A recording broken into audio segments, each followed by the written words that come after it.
நம்ம இப்போ செய்ய போகிறது மஷ்ரூம் புலாவுங்க. இதுக்கு 1 டேபிள் ஸ்பூன் அளவுக்கு நம்ம ரீஃபைண்ட் ஆயில் விட்டுட்டு 1 டேபிள் ஸ்பூன் அளவுக்கு நம்ம நெய் விட்டுக்கலாம். நெய் நல்லா உருகட்டும். இதுக்கு பிரிஞ்சி இலை 1, ஒரு பட்டை, 2 ஏலக்காய், 4 கிராம்பு, 2 பெரிய வெங்காயத்தை நீட்ட வாக்கில் கட் பண்ணிக்கிறோம். அதையும் ஆட் பண்ணிக்கலாம். கொஞ்சமாக வதக்கிக்கலாம். 150 கிராம்ஸ் அளவுக்கு நம்ம பாஸ்மதி அரிசி எடுத்துருக்கோம். இதை வந்து இப்போ ஒரு 10 மினிட்ஸ் நம்ம சோக் பண்ணிக்கலாம்.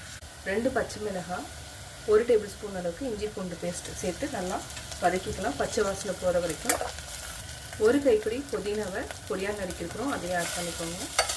இதையும் சேர்த்து நல்லா வதக்கி விட்டுக்கலாம். மஷ்ரூம் சேர்த்துக்கலாம்.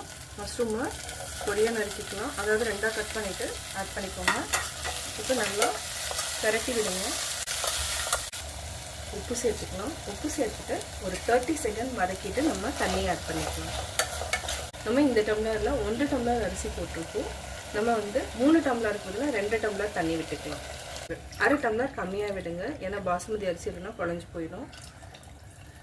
இப்போ நல்லா கொதிக்கணும். கொதிச்சதுக்கப்புறம் அரிசி போட்டுக்கலாம். இப்போ கொதிக்க ஆரம்பிச்சிருச்சு. இந்த ஸ்டேஜில் நம்ம அரிசி ஆட் பண்ணிக்கலாம். நல்லா மிக்ஸ் பண்ணி விடுங்க. இப்போ நம்ம மூடி போட்டுக்கலாம். ஆவி வர ஆரம்பிச்சிருச்சு. இந்த ஸ்டேஜில் நம்ம வெயிட் போட்டுக்கலாம். இப்போ நம்ம செக் பண்ணலாம். மஷ்ரூம் புலாவ் ரெடி ஆயிடுச்சு. இப்போ நம்ம வேறு பிளேட்டில் மாற்றிக்கலாம். பாருங்கள், மஷ்ரூம் புலாவ் ரெடி.